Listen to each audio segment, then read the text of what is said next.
han excusado su presencia Marilyn, que estaba en un congreso, y Luis, que está en una tutoría, en un encuentro con Luis Claudio. Así que vamos a empezar ya, y si alguno se va incorporando, me gustaría que compartieras con el resto de compañeros, Laura, esa trayectoria intergaláctica de tu vida con esa proyección.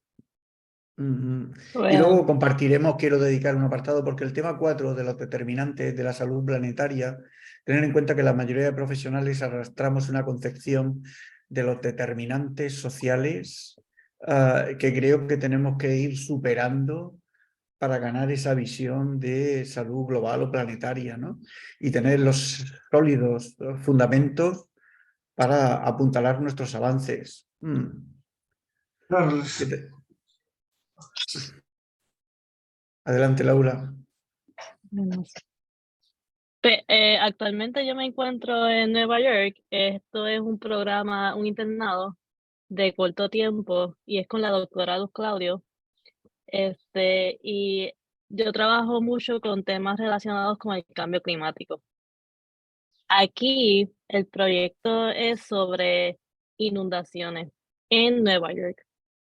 Y nosotros lo que queremos ver es si en las áreas donde hay inundaciones, mayores inundaciones, encontramos que hay mayor emisiones de condiciones respiratorias. Y me van a preguntar por qué respiraciones respiratorias. Pues,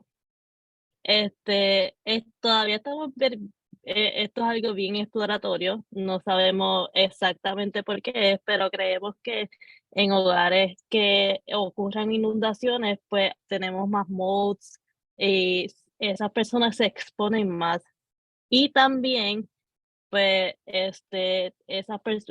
la otra exposición podría ser porque esas personas van a un refugio donde están mayormente expuestos a otras personas que podrían tener esa condición y se enferman y van al hospital. Esto todo se está haciendo con base de datos secundarios. Todas las bases de datos son abiertas al público, que para mí fue algo bien innovador porque en Puerto Rico, donde yo vivo, conseguir bases de datos es bien difícil.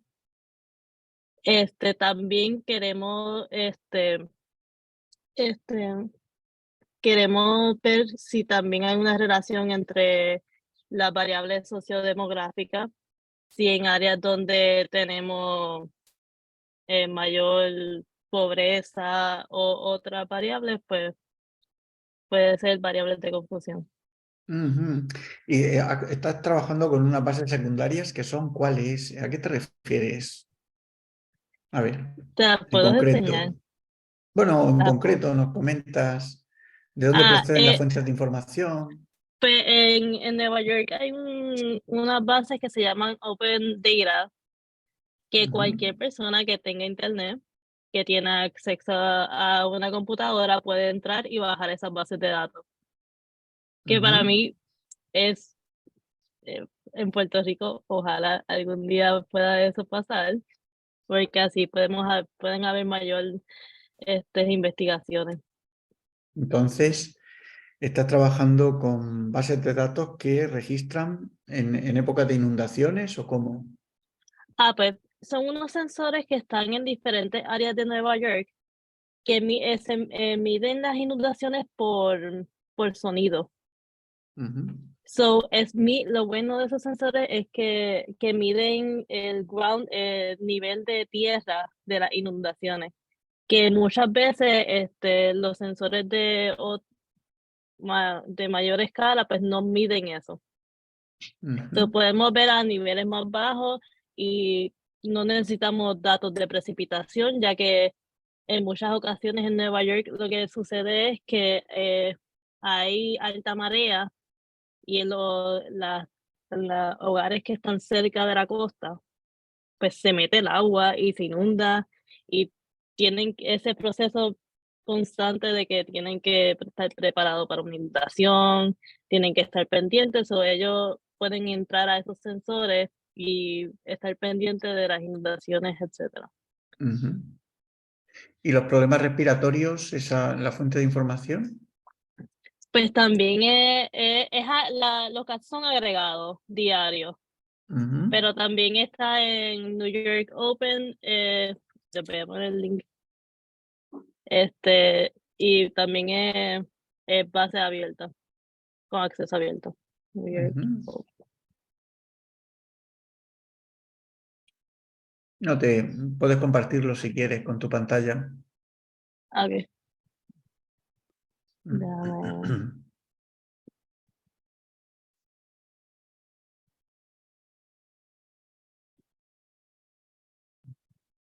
Aquí tú buscas Hunter Emergency.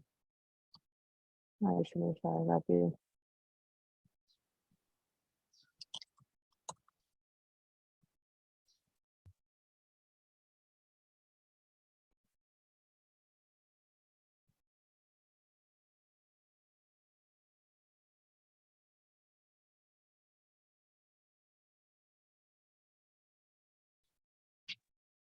Bueno, tengo que bajar. Pero no, escoges la fecha y la bajas y ya. Qué bien. Qué éxito, ¿verdad? Sí. Sí. A ver, ahora no encuentro el Zoom. No.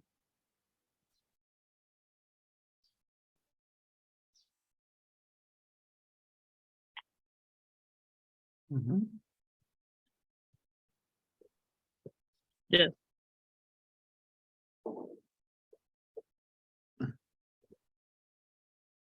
A ver. Isabel me está diciendo que no tiene el link, perdona. Pero ya está en el grupo también.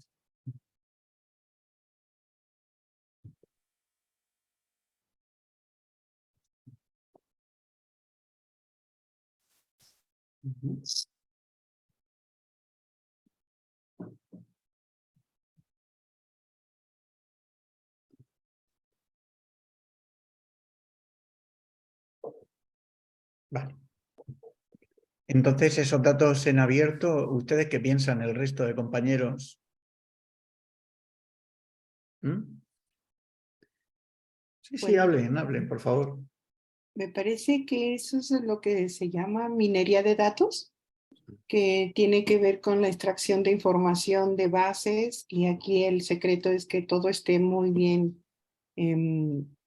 pues limpio, digamos, que las bases sean muy exactas, y que es un recurso muy interesante para los países que pueden ir haciendo este tipo de bases y que muchas veces no se les ve la importancia en otros lugares. Son relevantes, pues todos deberíamos hacer bases de datos de nuestros proyectos, de las cortes, porque facilitaría mucho el estudio a largo plazo también. Sí, felicidades.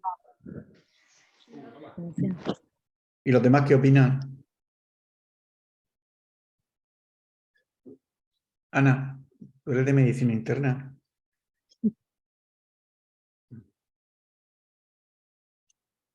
Sí, claro, tener bases de datos para comparar, para utilizar esos datos, pues puede ser muy útil para, para muchísimos proyectos. Pero esos datos de esos pacientes, claro, son datos de pacientes, ¿no? Sí, pero están agregados, no tenemos nada que los identifique. Pero igualmente se tienen No que dar su consentimiento, ¿no? No sé, eso... Vamos, No, nosotros para... ¿no? no. ¿Puedes ponerlo otra vez? Porque puedes poner otra vez la imagen. Bueno, no. Gracias. Dame. Estás haciendo un trabajo extraordinario con inundaciones. Me parece algo fantástico el trabajar con la base de datos en abierto. Voy a hacer unos comentarios importantes sobre esto, muy importantes. ¿Hacia dónde va la ciencia? No, deja que baje primero porque cuando le doy share se queda... Es muy oportuno el comentario que has hecho, Laura, sobre este trabajo. Cuando lleguemos al capítulo 13 hay un apartado que es un pilar básico en el modelo de salud planetaria, que es más transparencia. El trabajar con más transparencia supone más datos en abierto. Es algo a lo que tenemos que acostumbrarnos. Ok, perfecto, se ve perfectamente datos agregados. Aquí están los días, es por zip codes, no sería por hospital, los zip codes de Nueva York son bastante grandes. Y aquí tenemos las total de las visitas, la que lo entra y las admisiones, y es diaria. Y no sé, identificarlos, pues. Muy bien. ¿Puedes poner la página principal? Voy.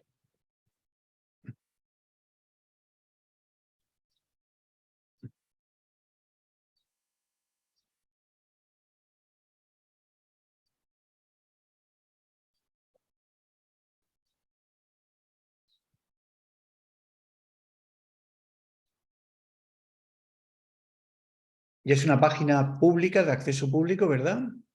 Sí. Muy bien, muy bien. ¿Qué ventaja tiene esta? ¿Y para cuándo tendrá los primeros resultados, Laura? Bueno, tenemos pensado en estos 3 meses de verano, pues, tener por lo menos análisis preliminares. Sí. Muy bien. El trabajar en datos en abierto, que supone, cuando lleguemos al capítulo 13, más transparencia, mirar la importancia que esto supone. Este movimiento es un movimiento internacional que surgió de los grupos de científicos que publican con mucha fuerza en las revistas más prestigiosas del planeta Tierra la necesidad de compartir información. Esto de los datos en abierto no es nuevo, es decir, datos en abierto trabajan las comunidades y los estados como Nueva York y otras organizaciones en el planeta para que las personas podamos tener acceso y poder ir sumando nuestros esfuerzos. Yo estoy convencido que el trabajar con datos en abierto es importantísimo, tanto nosotros en nuestro grupo, mirar esta publicación es de ingresos, contaminación atmosférica urbana, ingresos hospitalarios por asma y enfermedades respiratorias agudas en la ciudad de Murcia. Nosotros al final, en los resultados, en las conclusiones, en la discusión, hay algo muy importante al final. Aquí os lo pongo. Esta hoja de ruta requiere liderazgos, la creciente conciencia social. Hacemos una llamada a la participación de los pediatras para aumentar el tamaño de la muestra, ofreciendo nuestros datos en abierto. Laura, mira, esto es un zip que se lo dejamos aquí para que... a ver si me deja descargarlo. Va a aparecer aquí abajo, espera. Te descargas el archivo. Mostrar todo. Mostrar en Finder. Determinantes. Espérate. Ay, señor. Es que no me va a dejar aquí verlo, leche. Si lo copio. Perdón. Lo mismo. Un momento, perdón.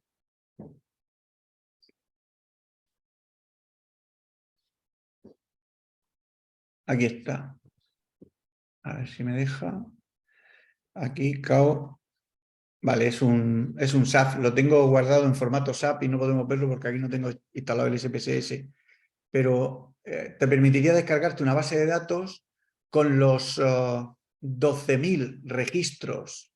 12.000 registros que hicimos durante un año entero asociando los niveles de contaminación atmosférica a los ingresos por problemas respiratorios con el diagnóstico, la edad, etcétera, etcétera. Están anónimos, es decir, no podemos identificar a las personas, pero dejamos esa base de datos pensando que igual viene alguien detrás, viene Rocío, o viene Isabel desde Madrid, o Astrid desde Colombia, y dice, bueno, yo voy a sumar de Bogotá los 20.000 visitas a urgencias y en los niveles medios de contaminación de nuestros barrios. Entonces tendría los 12.000 de Murcia, más los 20.000 de Bogotá, más los 30.000 de no sé cuánto. Por eso el trabajar con datos en abierto es muy importante. No solamente, Laura, el tener que las organizaciones civiles trabajen con, las instituciones también, con datos en abierto. Es más transparencia, eso es básico en el modelo de salud planetaria, porque nos va a hacer más colaborativos, sino que además los propios científicos, yo cuando cuelgo la base de datos que hemos analizado, es decir, es un ejercicio de transparencia absoluto. Es decir, le doy la oportunidad a cualquier compañero del planeta Tierra que diga, bueno, voy a revisar los datos del doctor Ortega porque igual aquí hay truco y trato. Eso por un lado, y luego por el otro te brinda la oportunidad de que puedas ampliar, reproducir tus resultados, compararlos, perdón, compararlos, y es extraordinario. Con respecto a los problemas respiratorios y las inundaciones, Laura, bueno, yo creo que todos nosotros hemos tenido experiencias en nuestras comunidades de inundaciones de algún tipo, ¿no? Nosotros en la laguna del Mar Menor hubo una inundación hace unos años que fue muy dramática y construimos una base de datos con entrevistas a 1.199 escolares, que brindo la oportunidad a algún estudiante interesado que está aquí en la sala, porque observamos cómo los problemas respiratorios se incrementaban fundamentalmente durante la fase, ya sabéis que las inundaciones tienen 3 periodos, ¿no? La fase crítica en lo primero que hacer es salvar el pellejo, es decir, la vida. Y es un periodo que puede durar horas o algunos días, voy a decirlo así. Luego se entra en una segunda fase en la que, si hablamos de los problemas respiratorios, en la que esa humedad que acaba calando los hogares y los entornos en los que conviven hace que los hongos provoquen unos problemas respiratorios importantísimos. Hay un incremento de las visitas, y es lo que observamos durante esos días en la comarca del Mar Menor, un incremento de las visitas por problemas respiratorios relacionados con la alergia por esa humedad, por los problemas de los hongos. Y algo muy importante, Laura, a medio y a largo plazo, los problemas respiratorios los asociamos porque hubo un incremento sostenido a partir de las 8 semanas con las partículas. Ten en cuenta, claro, las inundaciones arrastran barro, arrastran un montón de contaminantes en el suelo, que cuando se seca lo que hace es generar una concentración de partículas, generalmente son gruesas, PM10, aunque hay de todos los calibres, y incrementan los problemas respiratorios y se forma un magma de contaminación atmosférica durante meses.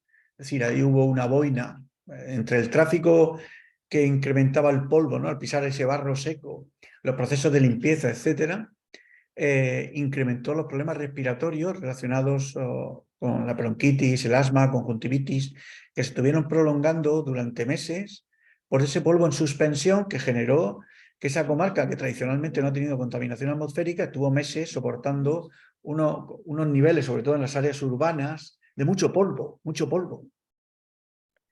Y ahí está esa base de datos ahí, si alguna vez, ¿no? Así como dice uno, ahí lo dejo. Pues si alguna vez alguna amigo, compañero o amiga está interesada en explotar, hicieron un gran trabajo, georreferenciamos todos los domicilios, visitamos los coles y se hicieron entrevistas en directo, lo que relacionamos con estos problemas respiratorios, problemas agudos, diarreas también. Al principio había muchas diarreas por el agua, claro, como hay cortes de agua y el agua está mal, sobre todo en los críos pequeños. Y hubo un incremento de patología cardiovascular, un incremento de las consultas de salud mental a partir del segundo mes. Hubo gente que lo pasó muy mal, es decir, ahí hubo personas que estuvieron semanas viviendo en el altillo de su casa o en casa de algún familiar. Está bien, esto de las inundaciones es un tema muy, muy interesante. Escribimos un libro en la Asociación Española de Pediatría, que lo compartiré al final de la clase, sobre inundaciones y salud de los niños, que intentamos resumir un poquito las evidencias sobre todo esto y sobre todo dando herramientas de cómo actuar, ¿no? Ok, me parece extraordinario. Muchas gracias, Laura. Entonces, ¿estás hasta el domingo en Nueva York? Sí, el lunes regreso el domingo regresa al Calentón. Bueno, en Puerto Rico, allí hay mucha historia de inundaciones también, ¿no? Sí, Pienso que Muchísimo. esa experiencia va a ser enriquecedora. Yo una vez Y, entrevisté a una señora que me decía que cada vez que mm, llovía poquito, no mucho, ella tenía que ponerle un tape al plug de su casa porque el agua subía hasta allá. ujú. So, el estrés que le tiene que pasar a esa señora cada vez que llueve un poco y es una isla tropical. Ya, ya. Entonces, ¿algún comentario de las compañeras en el aula? Noelia está ahí sorprendida. ¿Algún comentario? Adriana. Ujú, ujú. ¿Alguno de ustedes ha vivido alguna inundación de cerca? ¿No? ¿Y tú, Laura? En Naranjito sí, en el campo de Mm. casa de mi abuela. Rocío también. Yo lo que quería comentar es que además de esto están los vectores como los mosquitos y por ejemplo en También. México tenemos mucho el problema del dengue y Zika incluso. Entonces estos vectores pues agravan la situación cuando hay esas inundaciones que en el aspecto de salud y también sucede que la No, pero potabilidad ya acá. es bastante. Seguramente porque fui al baño, tal vez. Ujú, Porque fue lo único raro que hice. ujú. Ya, estamos contigo. Sí, entonces, pues sí, creo que hay muchos aspectos de las inundaciones que la pérdida de terreno, Ujú, por ejemplo, nosotros en Yucatán ya tenemos en la playa de Progreso gente que ya ha perdido su propiedad porque el mar ya toca hasta sus casas, ya ha tenido que abandonar y ujú. esos terrenos pues ya no tienen ningún valor y esto continúa. Parece que en Puerto Rico también están en esa situación y pues en fin, derivan una serie de complicaciones. Lo que yo quería hacer presente es que estos va a dañar más y es algo de lo que ahora se discute mucho, a los más vulnerables, que por Claro. lo tanto son las personas, los niños, aquellos que tienen que ver con los determinantes económicos, sociales y que no tienen la culpa y finalmente están pagando los costos. En algunos casos como África, zonas Ujú, pobres. ujú. Sí, Uno de los sí. problemas de Puerto Rico es que han construido mucho en áreas inundables, pero que nadie sabía, porque no los informan y no los educan para eso. Ya. Sí, de hecho ya hay mapas de riesgos de inundaciones Sí. que ahorita ya no Ujú, se podría comprar ninguna propiedad cerca del mar si no está la progresión de los mapas y cómo afectará. Sí. ujú, ujú. Guay. Bueno, ¿alguno de ustedes se atrevería a plantear o a reflexionar sobre esos 4 determinantes socionaturales en el... Muchas gracias, Laura, está genial, de verdad. Muchas gracias.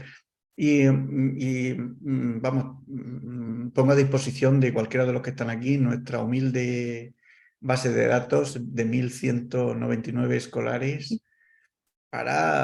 Pienso que es muy importante, necesitamos aportar información. Tener en cuenta que cuando hay una inundación importante, nosotros la vivimos aquí en el Mar Menor, fue un espectáculo, una cosa tremenda. Hubo algunos fallecidos agudos, unas 4 personas fallecieron de ahogamientos o electrocución. Luego también 1 o 2 de accidente porque cayeron del tejado y tal. Es decir, hay unas muertes. Y luego, fijaros, lo que llamó la atención en el mundo de la asistencia, lo que ocurrió en Noelia Los Alcázares, fue el desconcierto del sistema de salud. No sabíamos, no. Es decir, desafiábamos no había estructura ni preparación ninguna y tal. Entonces, las emergencias sí funcionaron, digamos, la emergencia sí, la UME, es decir, el dispositivo de emergencia sí, pero, es decir, lo que ocurre en la inundación. En alguna otra clase compartiré algunas fotos y algún trabajo que hicimos localmente, porque quiero deciros que acompañamos a esos 1.100 escolares durante todo el periodo. En la fase aguda a los 2 meses y al año. Es decir, hicimos un acompañamiento o sea, tengo recogidos testimonios en vídeo también de algunos escolares en unas situaciones muy duras. Y en el sistema de salud era, mira, lo primero que nos encontramos es que los centros de salud estaban inundados. Es decir, nuestros compañeros eran tan víctimas, profesionalmente hablando, como el resto de actividades profesionales. Es decir, ¿dónde están ubicados los centros de salud? En las zonas inundables, eso es lo primero. Luego lo segundo, el ver cómo no teníamos, es decir, los sistemas de abastecimiento de agua y la potabilización, hubo días que hubo cortes de agua, hubo que hacer suministros especiales, es decir, y luego las alertas a los lactantes pequeños, porque hay críos pequeños y madres lactantes que con mucha dificultad pudieron continuar amamantando porque son situaciones difíciles. Entonces, el agua para preparar los alimentos hizo que esos problemas se incrementaron un montón, las diarreas, los mosquitos enseguida aparecieron. Nosotros no tenemos dengue en esa zona, pero las picaduras, etcétera, foliculitis, es decir, se incrementaron un montón. Y nos dimos cuenta que lo primero las instalaciones, fuera, no, caos. Y luego los profesionales que no teníamos estrategias, no había estrategias de seguimiento, es decir, no hubo una previsión para esos problemas respiratorios, para los problemas de riesgo cardiovascular que se incrementa un montón durante esas semanas posteriores. Y en el largo plazo, tampoco. Eso nos animó a poner esa dirección, escribimos un libro y tengo ahí ese documento que igual y con algún alumno del curso y tal que esté motivado y tal, pues igual hasta sacamos algo, una llamada poderosa. Ese pequeño libro lo editó la Asociación Española de Pediatría. ¿Y cuándo sucedió eso? Eso fue en el año 2019. Fue reciente. 2019. En el siguiente capítulo que os dejaré aparecen algunas imágenes de lo que ocurrió también, ¿eh? Y os pasaré algún link de algunos vídeos de nuestros adolescentes. Ok. ¿Cuán importantes son los determinantes? Todos nos hemos formado con una idea de esos determinantes sociales de la salud, aunque en el año 70 y tantos la LONDE ya estableció, ¿no?, una serie de determinantes básicos, pero fue sobre todo a principios del siglo XXI cuando la Organización Mundial de la Salud sitúa, ¿no?, dice, no, es que los determinantes sociales aquí es clave, ¿no? Los determinantes sociales, ese nivel de pobreza, las condiciones sociales de los individuos, son los determinantes más poderosos para la salud y son los que vertebran y dan sentido a nuestras decisiones. Unos años antes, la LONDE, cuando hablaba de los estilos de vida, cuando hablaba también del medio ambiente, la biología humana y el acceso a los servicios sanitarios, fue una primera aproximación. Pero esos determinantes sociales, en mi opinión, y lo pongo a debate de ustedes, si han leído el capítulo, creo que han dejado huérfanos al planeta en pro del avance de los derechos sociales, del trabajo, de la mejora de las condiciones, en pro de esos determinantes. Hemos desarrollado modelos de salud que nos han hecho alcanzar algunas ventajas, sin embargo, hemos esquilmado todos los ecosistemas. ¿En qué se resume eso? Se resume que cuando al final todo el mundo habla de la importancia del medio ambiente en el modelo de determinantes de la salud, el modelo social de la salud o de la enfermedad. Todo el mundo habla de lo importante que es, sin embargo, cuando llega el momento de tomar decisiones y poner en peso la importancia de los ecosistemas, decimos, bueno, es que para garantizar los puestos de trabajo y el bienestar de nuestras comunidades, necesitamos mantener esta mina y ampliarla y colocar nuevas petroleras, porque ahí está el desarrollo social de nuestros pueblos. Cualquiera que haya vivido ese modelo de desarrollo social, voy a decirlo así, a medida que ya hemos desarrollado décadas con ese modelo y observamos que lo único que ha hecho ha sido empobrecernos más y a la carrera.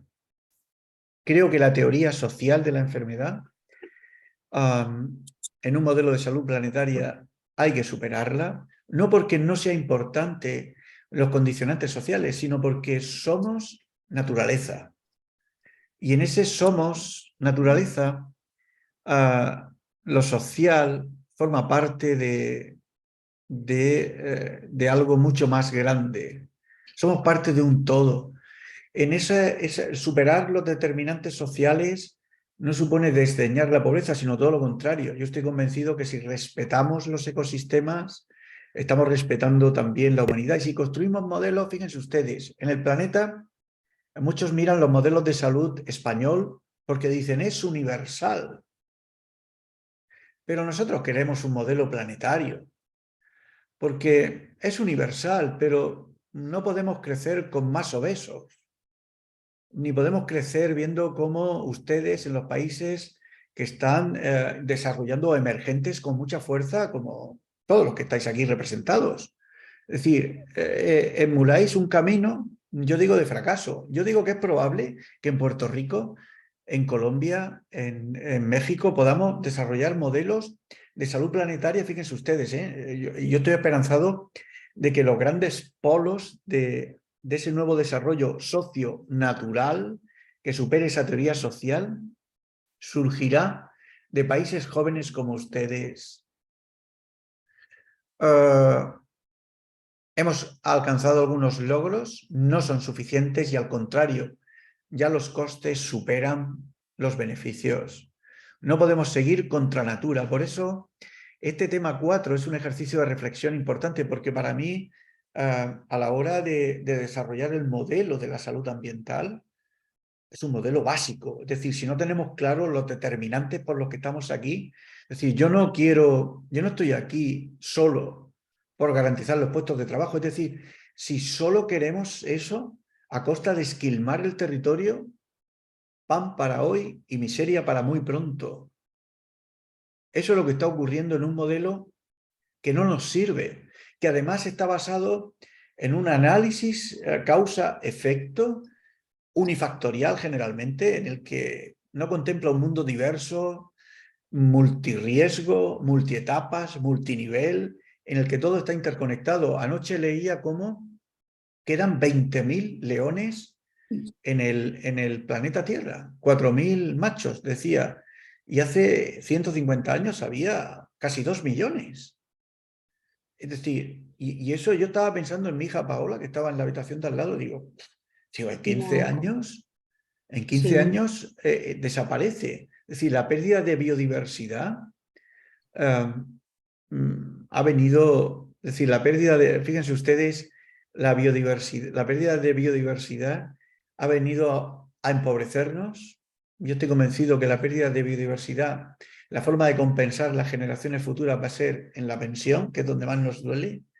Es decir, compensarán lo que hemos hecho haciéndonos vivir una vejez muy pobres, porque el pensar que todo está interconectado es importante, que las cosas pequeñas importan, que cualquier pequeño cambio en un ecosistema pequeño en cualquiera de las áreas del planeta va a tener su efecto. Otra cosa es que Laura y los Open Data podamos verificarlo y testificarlo, que necesitemos quizás 20 años para hacerlo.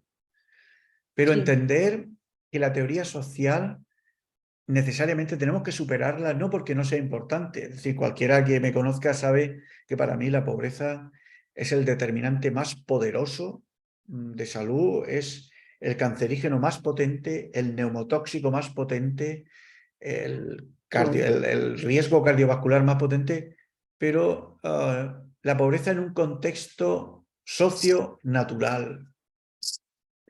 Y eso hace que en ese diseño de determinantes socio-naturales, Ana planteara el tiempo profundo. ¿Qué es el tiempo profundo para ustedes? ¿Qué es el tiempo profundo? Yo escribí una reflexión también, después te las comparto. No, compártelas si las has escrito. ¿Qué es el tiempo profundo, Rocío? A ver, ¿puedo compartir pantalla? Voy a intentar, a ver. Dice que el anfitrión inhabilitó la función de compartir pantalla. No, ya la tienes. ¿Quién puede iniciar? Ah, ok, a ver, vamos a ver. Aceptar. Compartir pantalla. Ya está pasando. A ver, ¿dónde está? Reflexión. A ver si se ve.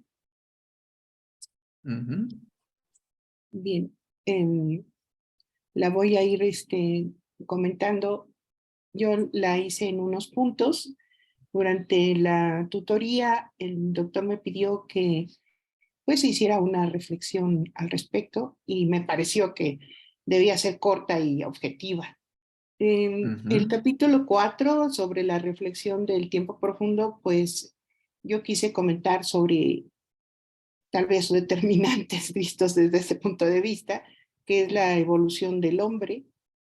Como se comenta en el capítulo, realmente estamos en los últimos segundos del tiempo planetario y sin embargo todavía no podemos tener esa evolución, ese desarrollo que nos ha permitido ahorita, siento yo que es el movimiento, el conocimiento de uno mismo, que es la definición de conciencia y el entorno que el individuo realiza sus funciones perceptivas, intelectuales, afectivas. Sin este conocimiento crítico y reflexivo de la realidad, es imposible que nadie pueda tomar en cuenta la importancia. Por eso es que a veces encontramos muchas personas que no nos comprendemos, no hablamos el mismo idioma o consideran que eso es irrelevante.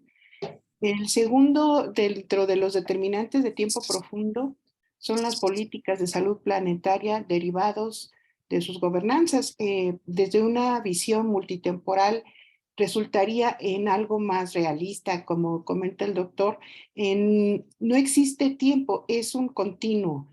Ya existe un sistema que nos alienta, que nos lleva hacia esa teoría, que es el de la justicia ambiental.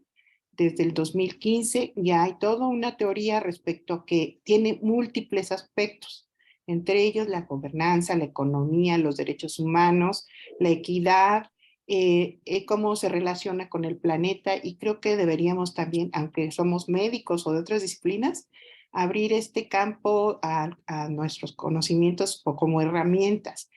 Luego, la visión de salud en el tiempo profundo. Bueno, creo que ahí tenemos un grave problema. Estuve hablando incluso con epidemiólogos y el considerar la posibilidad de una variable como bienestar en lugar de enfermedad o riesgo de muerte para establecer una relación causal, la ven imposible. La aproximación por la salud la ven imposible. Siempre piensan que el marcador es la enfermedad o el efecto, un riesgo, y que entonces el asunto, como ver la perspectiva de un envejecimiento saludable, no entra en el abordaje de un estudio de vida, sino directamente causal de otros fenómenos, por lo que yo estoy de acuerdo que, como dice el capítulo, esa realidad distópica, pues ya nos alcanzó, lo vimos en el COVID. Ahí hubo una cooperación científica que no se podía, pues sí se pudo. Hubo una realidad para todo el planeta, ya no solo los pobres, y hubo que aceptarlo y como fue una sacudida para decir qué podemos hacer, qué sucede, los animales salieron, todos sabemos que pasaron muchas cosas que pensábamos que no eran impensables. También la ciencia no lo pudo todo. El equipo de salud, todas las maravillas de los sistemas de salud no pudieron con todo. Era un nuevo reto y tenemos que aceptarlo. Y el marcador de tiempo para mí pues es la huella climática.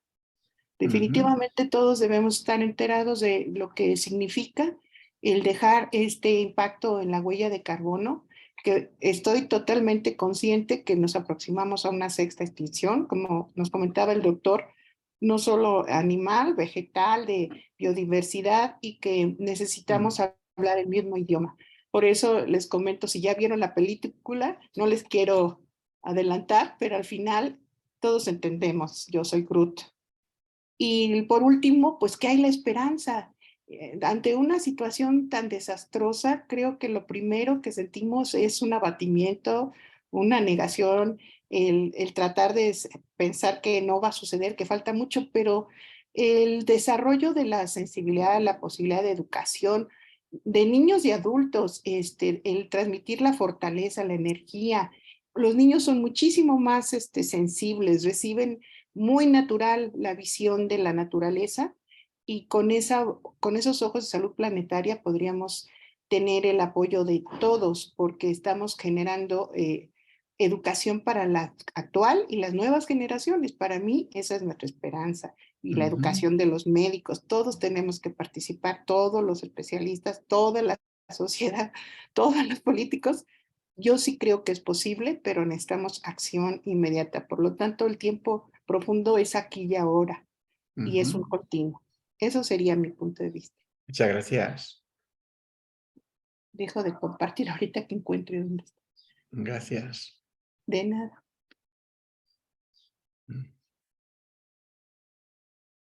No sé si tengan algún comentario, alguien más hizo alguna reflexión. ¿Qué es el tiempo profundo para ustedes? Venga, ¿qué es el tiempo profundo? Venga. Adriana, Saili, Ana, Noelia, por favor hablen. Yo estoy convencido que tienen algo que decir. Estoy convencido.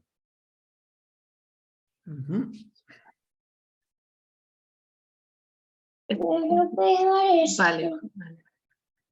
Bueno, el tiempo profundo, ¿no?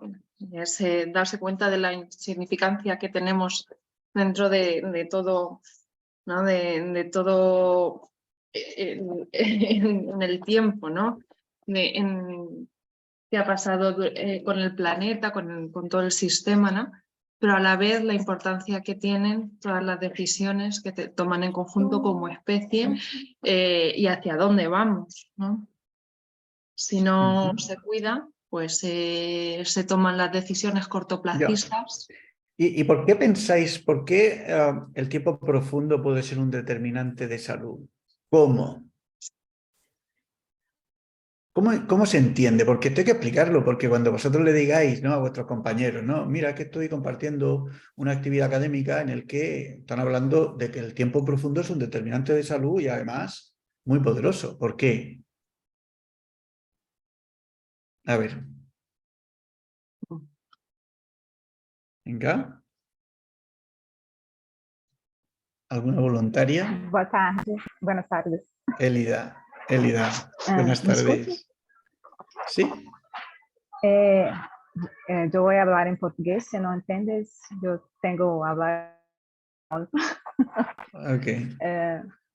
Eu entendo que o tempo profundo atua assim como determinante de saúde para a gente entender o momento histórico que a gente está, né? Para entender como que a sociedade se organiza hoje e como que isso influencia na forma, inclusive, que a gente entende o que é saúde, né? Espera, ¿habéis entendido el portugués de Elida? Si habla un poquito más despacio, sí. ¿Ok? Sim, tá. Ok. Habla un poco más despacio. Sim. Então, eu entendo que o tempo profundo, ele contribui, né, na determinação de saúde, porque ele faz a gente entender como que a gente está enquanto sociedade hoje. Né? Entender, por exemplo, o modelo econômico que a gente vive, que nem sempre foi esse e nem sempre será, assim espero, né? A gente entendendo a linha do tempo e o curto espaço de tempo da existência humana, para também entender como que a sociedade se desenvolveu, né? E como que a gente construiu o espaço que a gente vive hoje, né? E, enfim, todos os contaminantes que são fruto das decisões nossas, mas também interação com todas as outras coisas que existem. El considerar el tiempo profundo, mirar, cualquiera de nosotros toma conciencia del tiempo profundo cuando lo diagnostican de una enfermedad potencialmente mortal. Ese es el momento, como individuos, en los que entendemos lo que es el tiempo profundo nos cae. ¡Uf! Y empezamos a pensar de dónde venimos. A lo mejor solo pensamos en ese venir de padres, abuelos o bisabuelos, pero Yo pienso que es en las situaciones extremadamente dramáticas como individuos en los cuales el tiempo profundo nos entra como un shock y paramos lo que hay que parar. ¿Cuántos de ustedes en sus actividades profesionales viven pensando que no llegamos al día 30, este recibo, no puedo ir porque tengo que ir a trabajar, hay que estar en lo importante, por eso dedico unas cuantas horas más al trabajo? Y cuando te diagnostican una situación como esta que estoy diciendo, una enfermedad potencialmente mortal, todos nosotros, todas nosotras, tomamos conciencia de lo que es el tiempo profundo. Eso es. Lo que ocurre que generalmente se valora en ese espacio, pero es importante esa reflexión porque es en esas situaciones críticas en las que empezamos a pensar lo que nos une con los que vinieron antes, los que nos precedieron, e incluso observamos el planeta de forma distinta y empezamos a ver una serie de seres y colores que nunca habíamos percatado. El mundo cambia. Mirad, la importancia del tiempo profundo es esa mirada geológica, esa mirada del largo tiempo que nos decía también Élida, ¿no? En ese proceso tan concreto en el que hay esos cambios. Incluso nuestros genes son resultado del tiempo profundo. Si llevamos aquí un suspiro en el planeta, nuestros genes son resultado de todo un proceso geológico de unas escalas de millones de años. Incluso el tiempo profundo nos da la oportunidad de poder modular el futuro. Ya saben ustedes que la edad cronológica no podemos cambiarla, pero la edad biológica sí. El tiempo profundo nos brinda una oportunidad de hacer realidad entre generaciones. Todo el mundo habla que tenemos que, como dicen, el desarrollo sostenible para las futuras generaciones. Bien, bien. Pero sin embargo lo hacemos pensando con estructuras, gestión, procesos en salud que no van más allá de los 4 años. Las elecciones, ya saben. Ahora en España tenemos elecciones dentro de unos días y están compitiendo con feroces programas de salud, voy a decirlo así, pensando en 4 años. Y el tiempo profundo condiciona y obliga a generar estructuras, actividades, políticas sanitarias pensando en más largo plazo. El tiempo profundo nos condiciona a tomar decisiones pensando no en el primer suspiro, sino en los siguientes 3 millones de suspiros.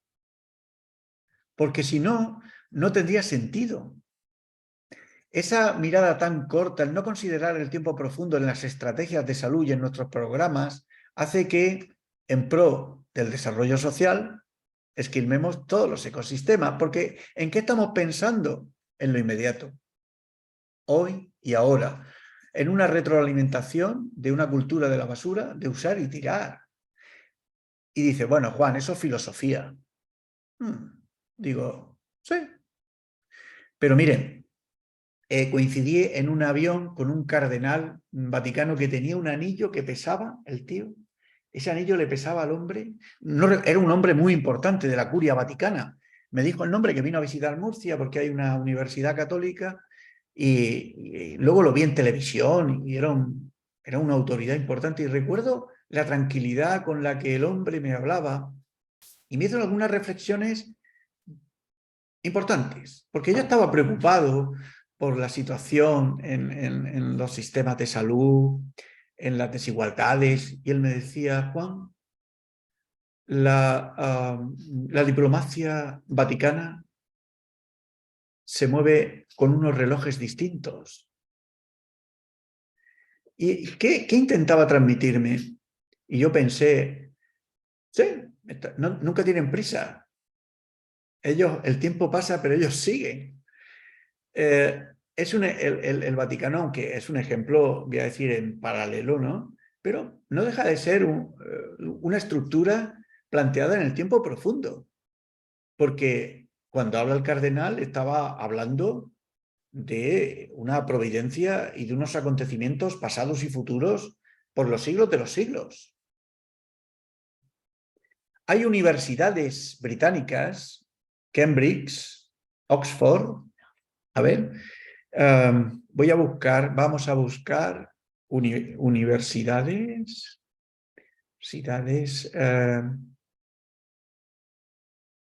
antiguas de Europa. Vale, voy a compartir esto mismo. Venga, 40 filas. Perdón. Bueno.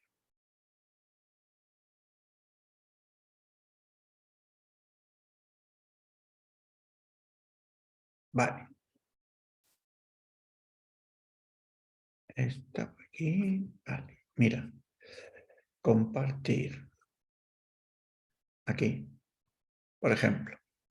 Hay universidades como Oxford, que en el año 1096 reclama ser la universidad más antigua en el mundo de habla inglesa. No hay una fecha clara de fundación de la Universidad de Oxford, pero la enseñanza existió en Oxford de alguna forma en 1096. Hay más. La Universidad de Bolonia en 1088, la Universidad de París en 1150, la Universidad de Módena en 1175, la de Palencia en 1208, la Universidad de Salamanca en 1218, es la universidad más antigua en operación en el mundo hispano, en 1218. Miren, esta es la Universidad de Salamanca. Ahí está. 8 siglos. Pero la de... Claro. Si nos vamos a las de Oxford, porque siempre queda, parece que en un mundo anglosajón, ¿verdad? Dice, uno se va a la de Oxford, ¿verdad? Ahí la tienen ustedes. 10 siglos. Tiempo profundo. Conocimiento. La Universidad de Oxford, la Universidad de Cambridge, universidades legendarias, son estructuras pensadas en el tiempo profundo. Por eso han durado tanto. En un mundo líquido, el desarrollar estructuras de tiempo profundo basadas en el conocimiento o en la inspiración de tus valores hace que perdures en el tiempo. Estoy convencido que los más jóvenes de esta sala verán, a mediados de este siglo, verán estructuras sanitarias pensadas en el tiempo profundo. Y verán cómo nuestras consejerías y nuestras administraciones de salud, las grandes instituciones de salud, legislarán pensando en las generaciones.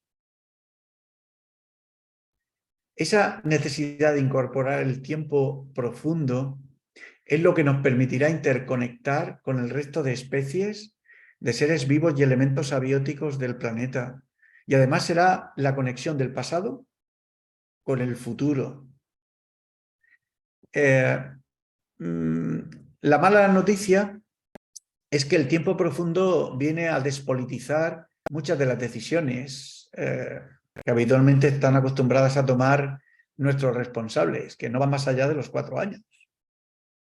Pero esa despolitización que vendrá a través del tiempo profundo permitirá crear estructuras en las que haremos cosas pensando, no, es que esta decisión la tomamos porque dentro de 5 generaciones esto puede evitar o puede promover de esta manera. Y además será técnica y económicamente viable, porque no habrá otra salida. La alternativa será más cara, dolosa e insoportable. El tiempo profundo es un determinante que hace pensar. Por eso ustedes que intentan ejercitar el liderazgo de alguna manera en sus áreas, caminen despacio, caminen muy despacio, caminen despacio, como lo han hecho los rectores de legendarias universidades durante muchos años, planteen pequeños cambios y vívanlos como un milagro. Y sean infatigables al desaliento. Crear estructuras de pensamiento y datos en abierto también, Laura, pensando en el tiempo profundo es importante porque dejaremos huella para los siguientes. Tener una mentalidad de tiempo profundo hace que comprendas siempre hasta el adversario, porque todo está interconectado y forma parte de ese todo que te permitirá alcanzar la misión para la que estás aquí. Necesitamos desarrollar modelos de tiempo profundo en la asistencia sanitaria, en la planificación estratégica en salud, en nuestras actuaciones diarias, en nuestras universidades, el pensar que somos una mota de polvo muy importante para las futuras generaciones y que además formamos parte del pasado, del presente y del futuro y que podemos modificarlo también, porque este corto espacio de tiempo en nuestra vida puede moldear el cambio profundo. Es decir, nosotros con nuestras decisiones podemos hacer que las mutaciones estén más o menos presentes en nuestros hijos y en los siguientes. Y el entender que se hereda todo lo que hay alrededor, además del material genético, que es una parte pequeña de lo que se hereda de verdad, es un salto clave. Por eso el tiempo profundo tiene que formar parte de sus proyectos, de sus miradas, de sus modelos de organización, aunque a veces cueste trabajo explicarlo. Y cuando intenten reflexionar sobre él, piensen en sus hijos para entenderlo más claro, o si alguno ha tenido alguna experiencia dura, ¿no? en salud, lo va a entender perfectamente lo que es el cambio profundo en él o en una persona querida, ¿no? Creo que si legislásemos más pensando en el tiempo profundo, nos iría bastante mejor como especie. A todos los niveles, ¿eh? Es decir, porque uno habla de esto y parece que está hablando del ministro o de las Naciones Unidas, que no es eso. Estoy hablando en sus trabajos, en sus puestos de responsabilidad, en sus equipos, en sus servicios, en la gente que le rodee. Porque eso le hará ganar la tranquilidad, que de momento no, pero quizás en un futuro podamos alcanzarlo. Les dará la tranquilidad y la paz para vivir en paz con todos los seres vivos del planeta Tierra y les hará sentir mejores. Había una mano por ahí levantada, he visto antes por ahí, me ha parecido verla, no sé quién era, perdón. ¿Sí? ¿Quién ha levantado una mano por ahí que quería hacer una reflexión? Era yo, pero ya lo has dicho. Ajá. Ok. Entre los determinantes hay uno en este modelo de salud planetaria que la COVID ha sido un acelerón. Es decir, cualquiera que la salud planetaria... Mirad, en 2016 Lancet y los organismos, instituciones internacionales dijeron, mira, ya está bien, basta, no necesitamos más evidencias. Necesitamos que ustedes se muevan de la silla y empiecen a tomar decisiones y a hacer cosas. Y cuando dice ustedes, a los profesionales de la salud los puso en primera línea. Y estoy hablando British Medical Journal, Lancet, JAMA. Dijeron, mira, ya está bien. Hagan algo. Pasen a la acción. A la escala en la que estén, hagan algo. Hagan formación, hagan instrucción, acciones, trasladen a sus enfermos, a sus comunidades, colaboren con ellos, ábranse, hagan interconexión. Y el mundo va a ser híbrido. El modelo de salud planetaria es híbrido, porque actualmente estamos definiendo qué competencias va a desarrollar el médico, el nuevo médico que surja de ese modelo, qué competencias va a desarrollar el ambientólogo, el maestro, el epidemiólogo, el terapeuta ambiental, el psicoterapeuta ambiental, el cuantificador de energía vital. Es decir, van a salir una cantidad de trabajos que se están definiendo ahora mismo. Yo lo entiendo, los egos que todos tenemos hacen que, es como en la película esta, esto es mío, cuando en verdad somos una mota de polvo en el que estamos llamados a contribuir, pero es bueno que esto ocurra. Esto va a durar aproximadamente hasta final de esta década, en el que se van a ir definiendo perfiles muy fuertes de liderazgo para ir ocupando espacios en la nave, en la que quizás otros perfiles profesionales van a ser tan importantes o más, o mucho más, para hacer que nuestros enfermos tengan más salud. Por eso, ahora mismo, en todas las enfermedades de la infancia, en las enfermedades crónicas de la infancia, están buscando perfiles profesionales que no sean del área o expertise en la que uno está trabajando. O sea, ahora es como si el corpus médico empezara a entender que no estamos solos, que necesariamente son necesarios otros perfiles para mejorar la salud y el bienestar de las personas. El mundo va a ser híbrido, eso va a ser una realidad. La COVID ha acelerado un proceso que ya estaba llamando a las puertas. Ya digo, a mediados de la década pasada dijeron basta ya, no necesitamos más. Y eso ha hecho que surjan titulares de editores jefes y cátedros y responsables al más alto nivel, pasándolo mal, es decir, sufriendo y lanzando unos mensajes porque los indicadores están llamando a la Tierra constantemente, intentando acelerar un proceso que no llega y que tendremos de forma obligada el tomar, ya se están tomando algunas decisiones, es decir, yo veo en una mirada de fondo, veo que el sector económico está decidido a cambiar cosas, porque quiere seguir ganando dinero, es decir, estoy convencido que con la salud planetaria van a surgir nuevos modelos económicos con un desarrollo nuevo, lo llaman desacelerar, ¿no? Pero es un desarrollo que va a seguir enriqueciendo a las poblaciones, pero de otra manera. Yo digo que van a empezar a ganar dinero haciendo el bien. Hay un determinante que son los superobjetos u objetos mundo.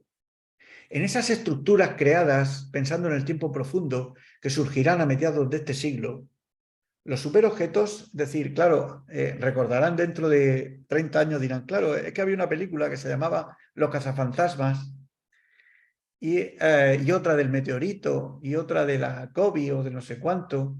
Los superobjetos son determinantes de salud muy poderosos que ahora no se tienen en cuenta. La COVID fue el ejemplo más claro. Es decir, la COVID llegó, nunca pasa nada, nunca pasa nada. Y la COVID llegó y nos encerró a todos en casa. La COVID llegó y no teníamos acceso a las historias clínicas de los enfermos, de 10 años pidiendo tener acceso en esta computadora que tengo aquí delante a las historias clínicas de mis enfermos que están a 40 kilómetros. No, porque claro, Juan Antonio, esto es difícil, no es posible, porque la ley de protección de datos y los sistemas de información, y claro, estas cosas y tal. Llega la COVID, escucha, de un jueves al martes. No yo, todos los médicos. Todos. Llegó un superobjeto y le dio un puntapié al modelo de salud y dijo, se puede. Eso es un determinante de salud muy poderoso. Alguien que es capaz de llegar y poner patas arriba a un sistema. Y nos dimos cuenta, pues lo que ustedes vieron, ¿no? En la pandemia, en todas nuestras naciones. Francamente, no estábamos preparados. No estábamos preparados porque no creamos estructuras pensando en los superobjetos. Por eso, en esas estructuras del tiempo profundo de mediados de siglo, habrá divisiones importantísimas para los agujeros negros, para los meteoritos, para las nuevas zoonosis, para catástrofes como las inundaciones, Laura. Los superobjetos son determinantes de salud muy poderosos. Y el crear políticas sanitarias, acciones, que lo tengan presentes, dotará de sentido esas estrategias de salud. Aunque ahora nos parezca disparatadas, pero el no hacerlo sería como, sobre todo esto va a ser importante en la salud pública, porque fíjense ustedes, una salud pública que no tiene en cuenta los superobjetos es la que hizo que durante la pandemia en muchas de nuestras naciones por ahí andábamos fumigando las calles con lejía, ¿lo recuerdan? Las autoridades de salud pública y tal están rociando con lejía, con cloro, los rincones del planeta. Y eso lo hacían también en el siglo XIX. En el siglo XIX, para espantar las miasmas, quemaban troncos de romero en las plazas públicas. No ha habido un gran salto entre el siglo XIX y el XX. Y eso ocurre porque seguimos instalados en unos modelos de salud pública en las que no se contemplan este tipo de determinantes. Los superobjetos u objetos mundo son poderosos determinantes y en esas estructuras nuevas que surjan del tiempo profundo o planificando para el tiempo profundo, que serán claves. Y cuando digo esto, Isabel, también me estoy refiriendo al servicio madrileño de salud o al servicio murciano de salud. Sí, no tiene sentido que hagamos estructuras pensando en lo inmediato. En esas estructuras del tiempo profundo, el hospital de recuperación de fauna que hay a 2 kilómetros de mi institución en la Rixaca formarán parte de la misma área sanitaria. Están a 2 kilómetros. Es el principal centro de recuperación de fauna. Bueno, de otra fauna. La del Homo sapiens está en mi hospital. Pero esta de fauna, que depende de otra consejería, de otras instituciones con otros problemas, pero en las estructuras de tiempo profundo estarán en la misma gobernanza.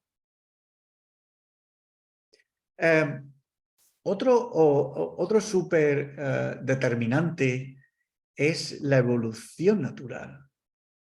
Darwin hizo un avance importante y esa evolución natural, desde el punto de vista de la salud planetaria, es la vía de escape que nos ofrece también el libre albedrío. Esa evolución natural también es una oportunidad para cambiar el rumbo de la historia. La evolución natural es un determinante muy poderoso de salud, porque en esa evolución natural estamos hablando de adaptación. Ahora todas las instituciones, ante la situación del cambio climático que obliga a desarrollar mecanismos de adaptación, en verdad, están diciendo que tenemos que desarrollar esa evolución natural propia del momento del antropoceno que nos ha tocado vivir. La evolución natural condiciona muchos de los efectos en la salud. Llevamos adaptándonos a este planeta durante miles y miles de años. Estamos intentando hacer un proceso rápido de adaptación en los últimos 50 y tendremos que tenerlo muy presente. Los planes de adaptación, mitigación, van a ser claves en las estructuras sanitarias en los próximos años. Y por último, el clima. ¿El clima? Claro, ahora decir que el clima es un determinante de salud muy poderoso, ahora lo vivimos de una forma clara en todas las naciones. ¿Qué ejemplos podríamos dar del clima hoy? A ver, ¿alguien en la sala? ¿Qué ejemplos? Edgar, Ana, Noelia. ¿Cómo el clima impronta es un determinante para la salud? ¿De qué forma?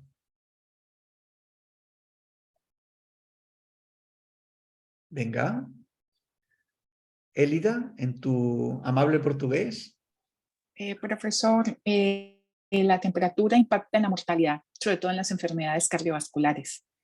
Y también impacta sobre las enfermedades respiratorias. Temperaturas bajas pues se han asociado con mayor circulación de virus respiratorios y aumentan las infecciones respiratorias y muertes en los extremos de la vida. Menores niños menores de 1 año y mayores de 65 años. Esos cambios extremos ocasionan esas muertes que podrían ser evitables. Isabel, si estás por ahí, ¿cómo el clima impronta en los... o Elida? ¿Qué importancia tiene el clima como determinante de salud? Acho que as chuvas, né? As chuvas em excesso e as enchentes aqui na minha cidade, no Rio de Janeiro, no Brasil, é uma fatalidade que a gente lida todo verão, atualmente. Todo verão, as chuvas fortes, enchentes e desabrigamentos e morte por afogamento. E há algumas décadas e isso cada ano se torna cada vez mais grave, mais permanente, assim, na nossa realidade. Muy bien. Noelia, ¿tú qué piensas? Pues que el clima influye en todo, un determinante de salud porque puede influir en el agua, en el aire, en todo lo que nos rodea. Por tanto, en la salud también.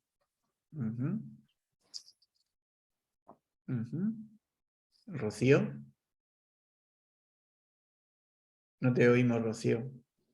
Hay estudios que mencionan que por cada 5 grados o de la base, o incluso desde 2, dependiendo del lugar, incrementa la violencia.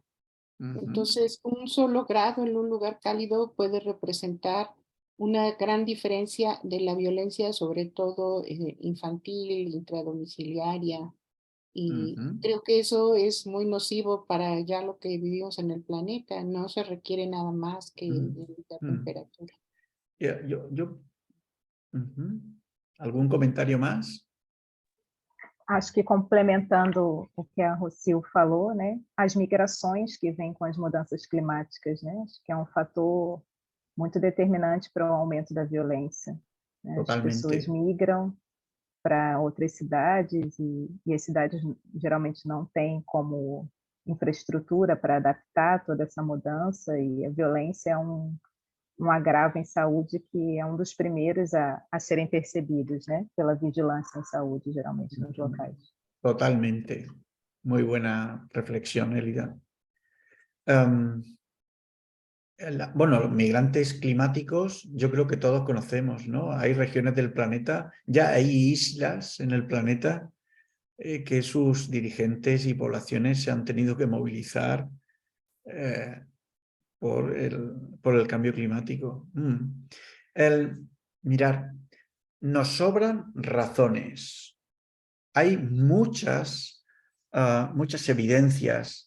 Voy a compartir una reflexión muy importante para ustedes. Miren, todas nuestras ciudades en el planeta Tierra, algunas son megaciudades con 200 millones en el sudeste asiático. El cambio climático dicen que está impactando y necesariamente las ciudades van a contribuir y contribuyen de forma relevante a ese impacto.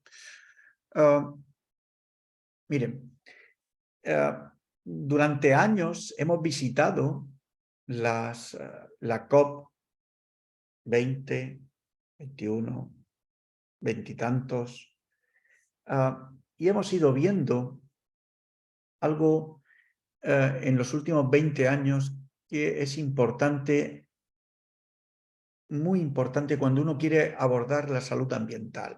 Vamos a ver. Uno dice, no, esto es cambio climático. Dice, no, esto es contaminación. Ah, bueno, esto es emergencia climática. No, esto es contaminación urbana. No, oiga, no. Esto no es. Esto es el cambio climático inducido por el hombre. No, este es el cambio climático general, del de siempre. Miren, ustedes son líderes de la salud ambiental y tienen que tener algo muy presente. El origen. El origen. Noelia quería hacer un comentario, ¿tenía la mano por ahí alzada? Perdón. Pero el origen. Sí. Nada. Es una reflexión importante. Que no las engañen. Estamos hablando de unos conceptos que son muy similares, en el que todo está interconectado. La contaminación y el cambio climático comparten origen y además muchas consecuencias. El origen de la contaminación, y cuando digo contaminación, lo digo contaminación en general, en todos y cada uno de los tipos de ecosistemas que ustedes quieran pensar. La contaminación y el cambio climático comparten origen.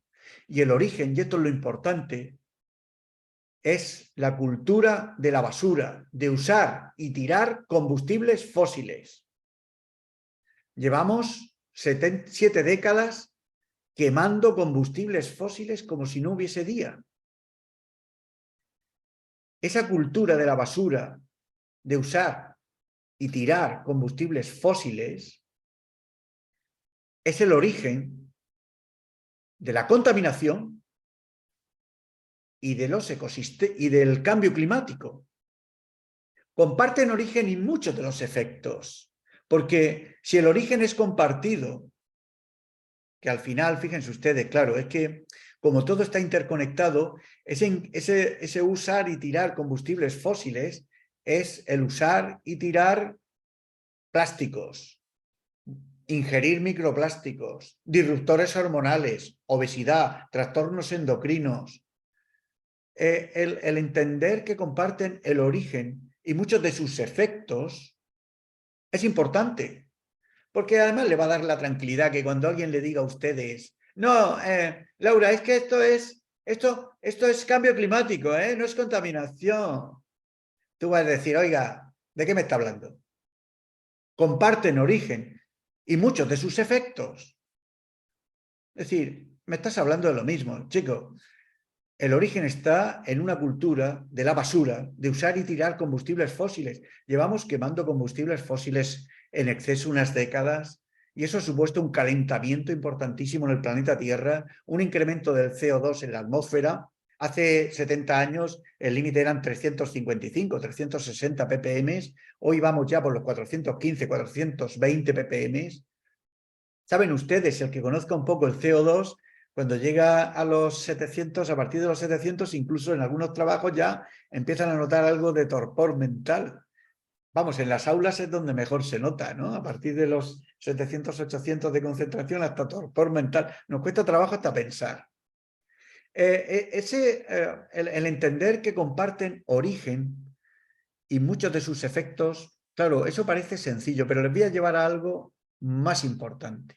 Miren, a principios del siglo XXI, cuando estábamos hablando de lo importante y la necesidad de tomar medidas, Isabel, Rocío, Astrid, de tomar medidas y emprender acciones para mitigar y controlar la contaminación atmosférica, empezamos en el planeta, cuando digo empezamos es universal, y otras personas, muchas personas en el planeta Tierra, aportar esas evidencias necesarias para poner encima de la mesa el daño, la enfermedad. Y eso hizo que en las primeras, ya desde principios del siglo XXI, en las reuniones de la COP, en las reuniones internacionales, se impulsó, Laura, y empezamos a hablar del Global Burden Disease, la carga global de enfermedades, que eso ahora cualquiera de ustedes lo lee como algo que está ahí. No fue fácil el impulsar esa necesidad de que necesitábamos fuentes de información que han llegado hasta el 2023, que una alumna como Laura, una líder de la salud planetaria, hoy nos presentaba el Open Data de la ciudad de Nueva York, porque esa necesidad de transparencia ha ido calando en la cultura y esto va a ir a más, es imparable a pesar de nosotros. Pues a principios del siglo XXI, finales del XX, necesitábamos poner encima de la mesa el impacto de la contaminación atmosférica, en el agua, en el suelo, en la mortalidad, Global Burden Disease, la carga global de enfermedades.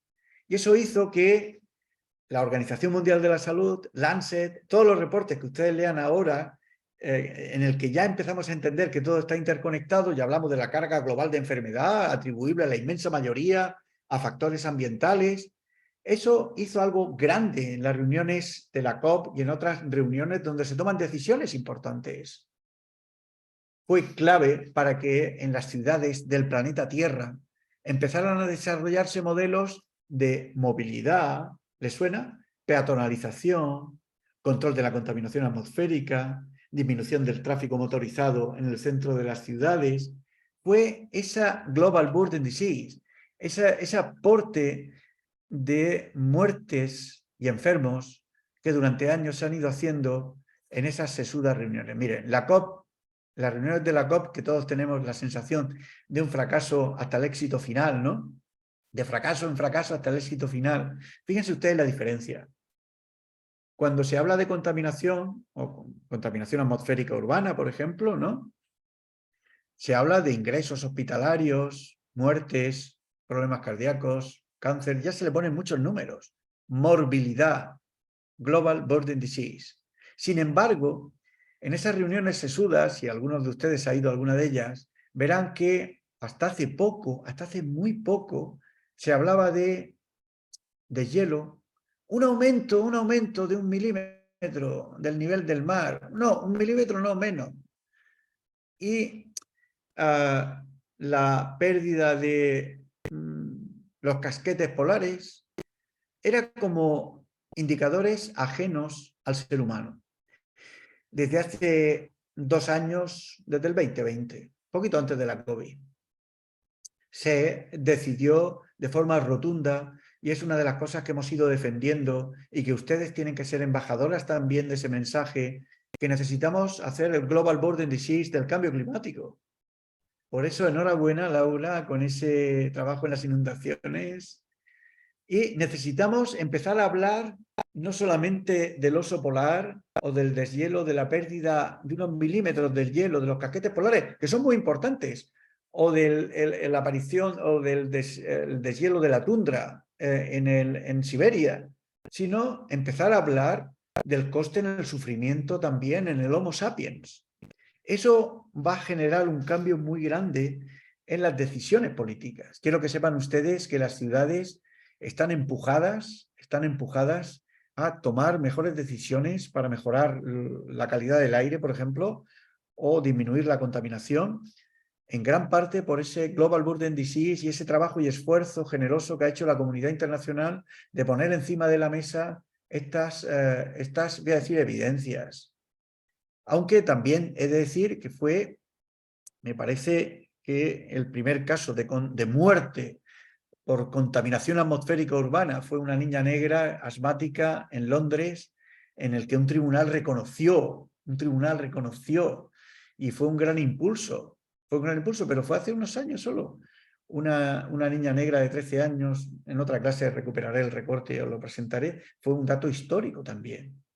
Por eso el Global Burden Disease, la carga global de enfermedad, necesitamos que ustedes, los más jóvenes, empiecen a pensar que el cambio climático, y cuando digo pensar es desarrollar indicadores, topics, publicaciones, reportes, porque va a suponer un impulso grande. Miren, a la COP todavía las petroleras van con mucha alegría, pero hace 1 año y medio ya en el último Lancet Countdown le dimos una cifra. La comunidad internacional dijo que el uso de combustibles fósiles, las partículas PM2,5 por el uso de los fósiles directamente contribuía de forma neta con 1,3 millones. Eso parece, bueno, sí, para todos entendido, pero es la primera vez que se atribuía carga global de muertes a las PM2,5 por las emisiones de la industria del petróleo.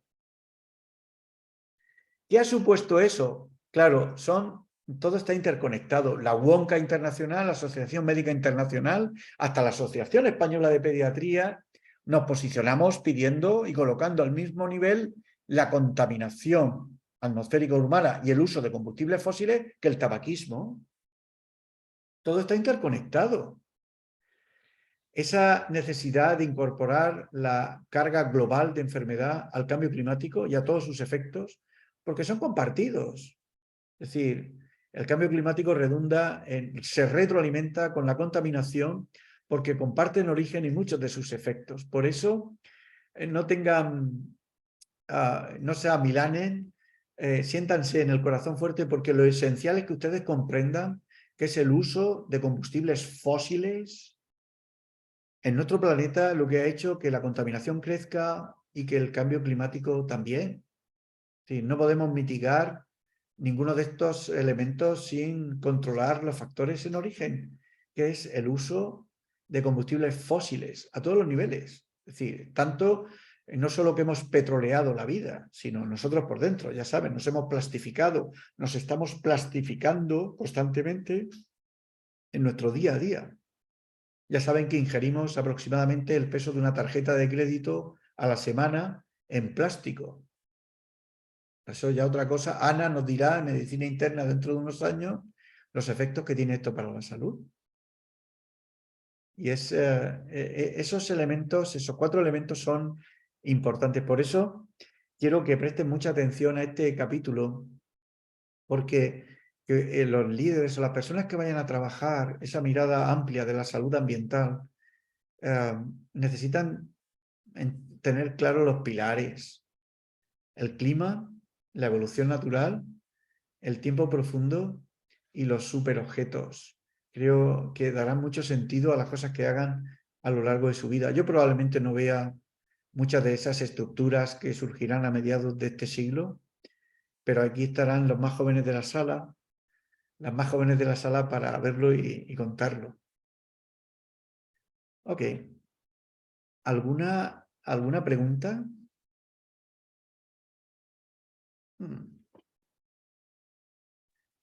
Sí, doctor, una pregunta es la siguiente. ¿Y es dónde consideramos el esposoma en estos 4 determinantes socioambientales? ¿En los superobjetos? ¿En la evolución natural? ¿En el clima? ¿O es algo que es transversal? ¿O cómo asumimos, cómo pensamos la exposición? ¿Dónde colocarías tú el exposoma? Yo lo colocaría una mirada transversal, creo yo, porque es que tiene una afectación íntima tan profunda, porque el clima, la evolución de superobjeto. ¿Qué es el exposoma para ti? Para mí es la exposición acumulada que logra modificar genéticamente, que nos ha logrado modificar genéticamente. Nuestros comportamientos, el consumo, la dieta, la exposición a los contaminantes, ya se hace metilación del ADN. Eso es lo que yo considero como el exposoma. Esas modificaciones sobre nuestro ADN, que hasta ahorita se están, bueno, desde hace rato se han estudiado, pero ahorita ya les está dando una mirada. Entonces, aquí en Salud Planetaria, con estos determinantes, porque el clima lo modifica, la evolución natural lo ha modificado, los superobjetos también, pero el tiempo profundo, no sé, ese sería como el 4, que yo no sabría si sí o no, pero yo lo colocaría como algo transversal, dando una respuesta muy del paso, ¿no? Muy salida de... Bien. ¿Y los demás qué piensan? ¿Qué piensan ustedes del exposoma? Muy interesante reflexión.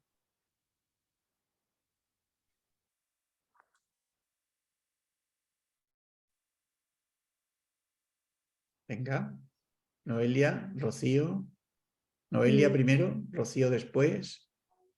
¿Has hecho clic? A ver, yo creo que el tiempo profundo también afecta al exposoma, que me acabo de enterar que existe esa palabra. Lo siento. Pero, a ver, nuestra información genética la transmitimos. Y entonces, como hemos dicho, que desde el principio del planeta, o sea, todo lo que vayamos acumulando se va a ir acumulando, y en el futuro también. Todo lo que le dejemos a nuestros hijos, a nuestros nietos, vamos a ir pasando la información genética. Entonces, el tiempo profundo también creo que se puede introducir dentro del concepto ese de exposoma. Sí, yo también estoy de acuerdo en que corresponde al tiempo profundo, sin lugar a dudas, porque es la exposición a través de la vida, pero los contaminantes pueden ser transgeneracionales, entonces pueden ir varias generaciones incluso, así que indudablemente corresponde al tiempo profundo. Laura, ¿tú qué piensas? Yana.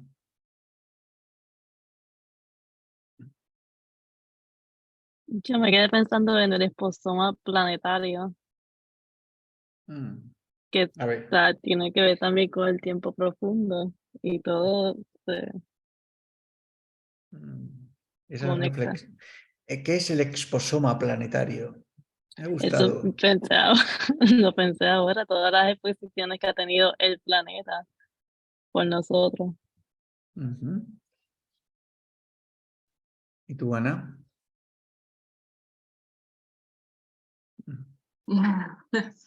Pues no lo tengo claro, pero sí creo que quizá lo englobaría con el tiempo profundo, ¿no? Sí. Muy bien, muy bien. Mirad, es una buena reflexión esta. Bueno, Noelia quería hacer un apunte más, perdón. Es que lo del exposoma planetario me ha gustado a mí también. Y lo Esa digo carta, porque... eso sería una carta al editor maravillosa. Porque igual el cambio climático también, o sea, el planeta quiere acabar con la plaga que más daño le está haciendo ahora mismo, ¿no? Porque la humanidad desde que está aquí ha aumentado como el daño que estamos haciendo al planeta Tierra, que lleva muchísimos más años que nosotros viviendo. Entonces, la COVID, el cambio climático, las inundaciones, todo lo que está pasando, es posible que también sea una reacción del límite del exposoma que está llegando a nuestro planeta. Muy bien. ¿Hay alguna reflexión más?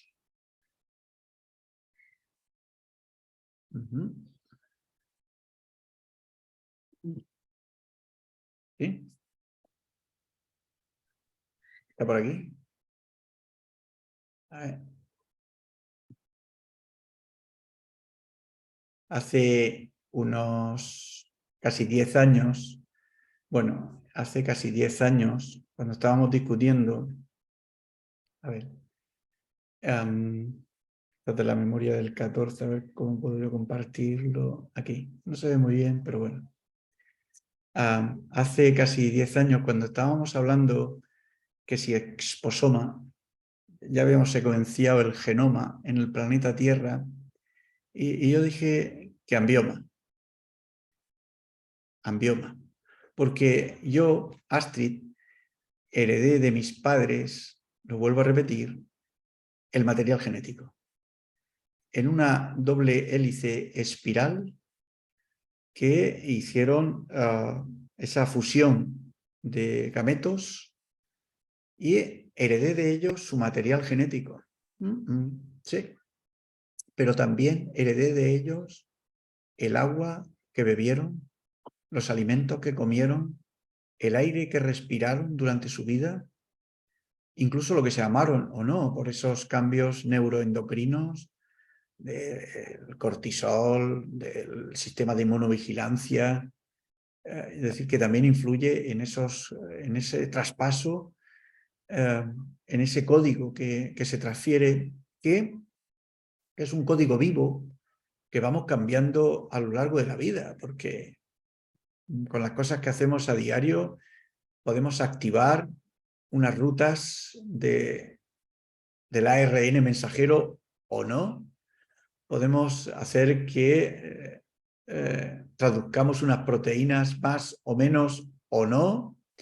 Es decir, yo pienso que hemos estado décadas, yo lo entiendo también, es importante porque hemos dedicado esfuerzos como especie a desentrañar el ADN. Yo trabajo en un departamento de medicina ambiental y probablemente nadie más que yo preste tanta atención a la importancia de los genes a la hora de determinar, porque forman parte de ese ambioma. Es como una carta. Y el exposoma, para mí, imagínense ustedes, fue una reflexión, me invitaron a compartir, era con un laboratorio y no quise hacerlo porque vi que iban buscando el exposoma como una salida hacia el Big Data, hacia el sentido determinista de la vida. Yo pienso que el exposoma todavía nos deja una oportunidad de albedrío, de libre albedrío, para mejorarlo. Mira, para mí el exposoma, imagínense ustedes que a lo largo de la vida, desde el momento que nos conciben nuestros padres, se nos colocaran ahí multitud de sensores alrededor. Me gustaría que todas las embarazadas del planeta Tierra llevaran una guía, una bitácora en el que van anotando dónde están, cómo se mueven, lo que han comido ese día, y que eso se quedara, ¿verdad?, fíjense, la dificultad que ha sido el genoma. Imagínense ustedes caracterizar el exposoma, que es el desafío al que nos vamos a enfrentar, que ya nos estamos enfrentando. Lo que ocurre que ahora pues tomamos algunos indicadores de niveles de metales pesados o niveles de contaminación atmosférica. Ahora empezamos a colocar los sensores personales de contaminación, del agua que bebes, y esa macroinformación, ese exposoma definido en el espacio y en el tiempo, porque claro, fíjate, Astrid, no solamente en el hoy ahora, es mucho tiempo profundo. El exposoma especialmente es tiempo profundo, porque es la huella fósil. Pero en lugar del genoma, de ese exposoma planetario que nos decía Laura, que te une con el pasado, con el presente y con el futuro. Lo ideal, y estoy convencido que vamos a llegar, ese Open Data que nos ha mostrado Laura muy bien y muy oportunamente hoy, será algo dentro de 20 años. Sí, tendremos una cantidad de información disponible en el planeta Tierra y con unos sistemas de inteligencia y tecnológicos preparados para analizarlos ultra rápido, que tomaremos decisiones increíbles. El exposoma es el desafío en el que estamos inmersos todos nosotros. Cuando yo a mis enfermos le doy un sensor o le pido un marcador de plomo a algún enfermo con neurotoxicidad. Es decir, claro, es muy primario, es muy primitivo. Es decir, es como las primeras extinciones del ADN hace 50 años. Estamos en el albor de la revolución de ese exposoma, pero es un ambioma, porque es total, es el ahora, pero también forma parte del pasado y del futuro. Es decir, es dejar toda esa huella de información de cómo el exposoma para ti, Astrid, en las exposiciones que tienes hoy diarias, que afectan a ti y probablemente también me afectarán a mí en el futuro o a mis hijos. El entender que estamos estamos desentrañando una hebra brutal, que vamos a tener una cantidad de información derivada de esto que nos va a ayudar a tomar muchas decisiones. La base de datos de toxigenómica, Isabel, si está por ahí, la base de datos de toxigenómica del CDT es en definitiva una aproximación somera a lo que está por venir para los enfermos con cáncer en el planeta Tierra, en el que lo importante va a ser muchas de las decisiones que tomarán a diario, porque serán capaces de modular rutas metabólicas que reorienten o nos ayuden a conseguir mejores resultados. Yo el exposoma lo situaría sobre todo en el tiempo profundo, aunque el exposoma como el genoma, yo los veo como vehículos que están ahí. Entonces, en la evolución natural, claro, lógicamente, porque nunca es tarde, podemos actuar y modular muchas de las rutas de ese exposoma para reconducir el genoma. Yo lo veo dentro del modelo. ¿Tú lo quieres ver transversal? Está bien, me parece honesto. Sí, creo que es necesario. Creo que la revolución del exposoma está llegando, y está llegando porque cada vez tenemos más información de cada uno de nosotros, y esa información al principio asusta un poco por dos sentidos. Uno, porque abruma tener tanta información, y por el otro, la pérdida de control, ¿no?, del libre albedrío. Pero estoy convencido que nos ayudará a tomar las mejores decisiones. Creo que frente a la medicina de precisión, la medicina del Big Data, que es la de la ultragenómica, ¿no?, que hemos ido desarrollando, hay una medicina ambiental que está por llegar, que va a tener muy en cuenta todo el exposoma y el ambioma, que nos va a dar oportunidades para ser dueños de nuestro destino. Y esa reflexión es importante. Entonces, bienvenida la reflexión del exposoma. Es nuestro desafío. Estoy convencido que cualquier aproximación que hagamos va a ser buena y necesaria. Necesitamos más datos para tomar mejores decisiones en los hogares, En el nuevo modelo de salud, los hogares se van a... Hoy, en nuestros hogares, algunos tienen sensor de temperatura y de aire acondicionado. Pero en el planeta de donde yo vengo, nosotros ya tenemos sensores en mi casa de aquí, de la nave interestelar del 2050, tenemos sensores de bacterias, identificamos aproximadamente 500 tipos distintos de virus, tenemos sensores de contaminación atmosférica en todas las habitaciones, bajaron mucho el precio a partir del 2040. Del agua tenemos indicadores en el ordenador que está analizando constantemente la trazabilidad de micronanoplásticos, pesticidas, aproximadamente todos los organoclorados que ustedes conocieron, los 200 organoclorados de principios del siglo XXI y 100 y pico órganos fosforados a diario. Y ese es el exposoma. Y ese exposoma estará construido, tendremos que construirlo para ayudarnos a mejorar las decisiones. Es muy importante. Muy importante. Por eso, cuando hablen de exposoma, genoma, es lo mismo. Porque el ADN también es una doble hélice espiral, es físico, se puede tocar e interactúa con todo lo que hay alrededor. Es una interacción más. Lo intentaron confundir con el término epigenética y está bien, es honesto, pero es el legado. Por eso cada vez más verán ustedes en los titulares que se hereda más el código postal que el genético. Por eso mismo. Por el exposoma, por su ambioma.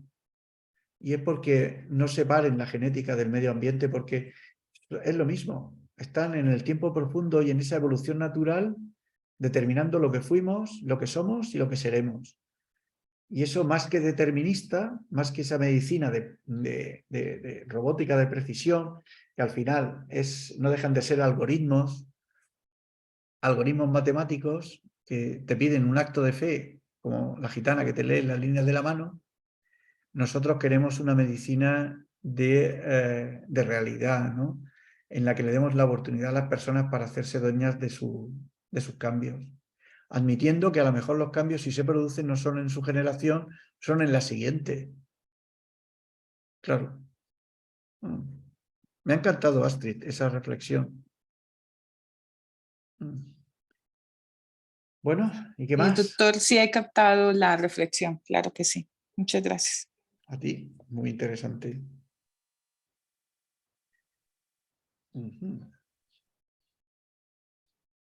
Bueno, les voy a compartir a ustedes que el día 5 de junio, que es el Día Mundial del Medio Ambiente, estará con nosotros el profesor Nicolás Olea, que ahora mismo está entre Panamá y Costa Rica. Es un experto mundial en disruptores hormonales y cáncer. Tiene publicados centenares de trabajos. Es catedrático en la Universidad de Granada.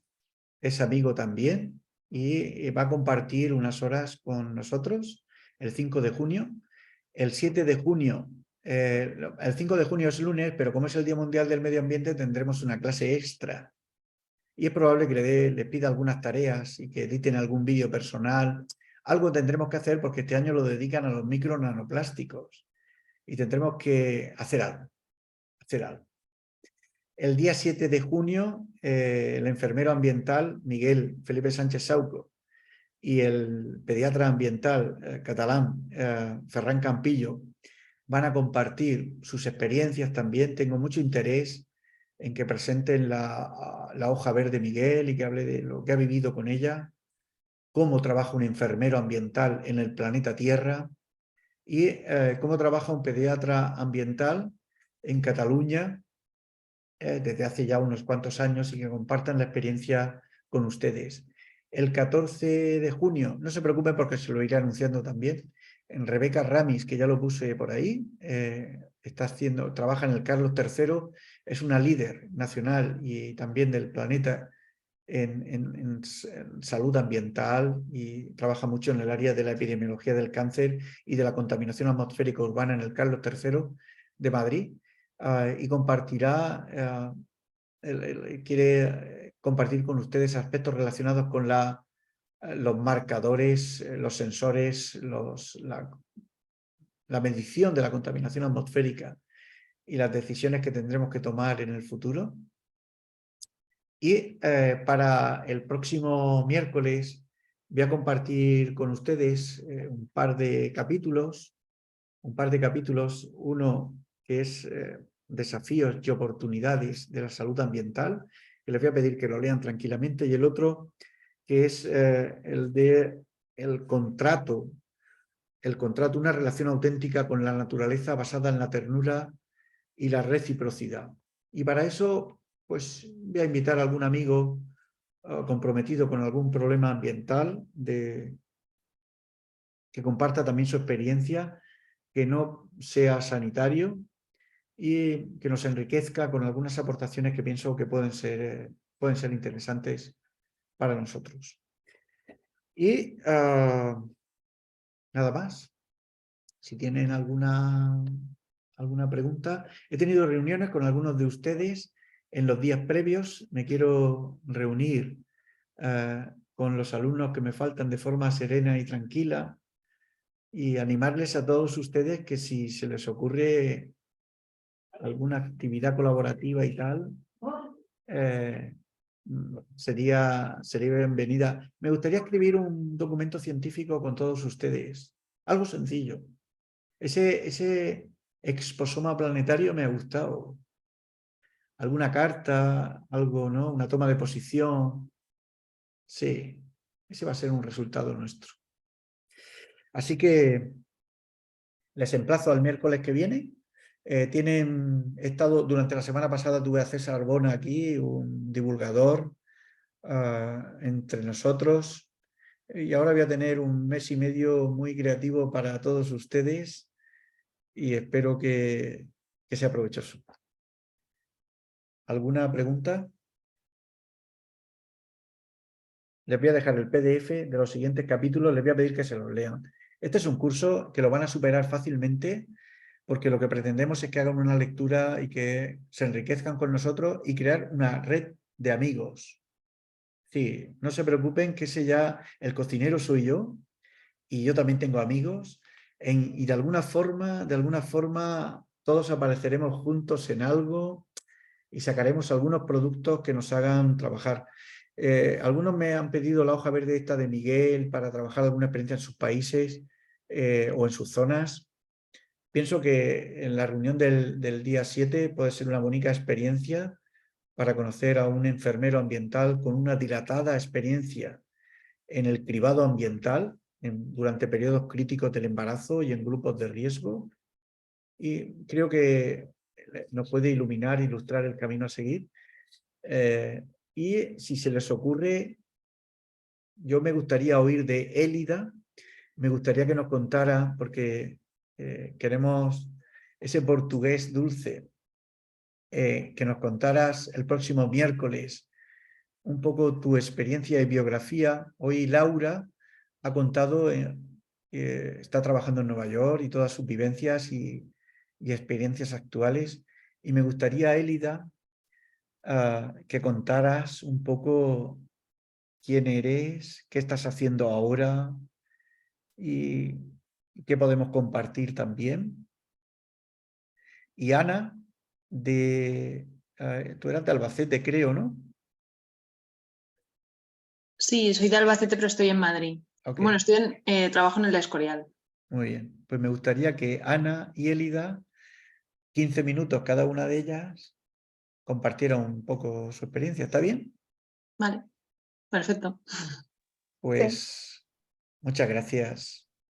Muchas gracias. Les emplazo a la semana que viene. ¿Alguna pregunta? ¿No? No. Perfecto. Pues que pasen muy buen fin de semana. Les voy a dejar un par de temas, una lectura serena. Va a ser sencillo, porque van a vivir en situaciones, intenten responder a las preguntas que aparecen al final. Hagan una adaptación, porque en el siguiente capítulo que habla de los problemas ambientales, piensen ustedes en los problemas ambientales de los niños y niñas de sus países, de sus regiones. Piensen en los problemas de salud relacionados con esos problemas ambientales y también en las oportunidades. ¿Cómo piensan ustedes que podemos salir mejores. Estará ya saben que al final del capítulo estarán las tareas. Así que, sin más, les emplazo a la semana que viene. ¿Ok? Muy bien. Muy buenas Hasta luego. tardes. Chao, chao. Buenas Buenas tardes. tardes. Enhorabuena, Laura, por ese artículo. Eres un fenómeno. Eres un fenómeno. Ay, qué bien. Felicidades. Bye. Bye. Muchas gracias. Hasta luego. Bye.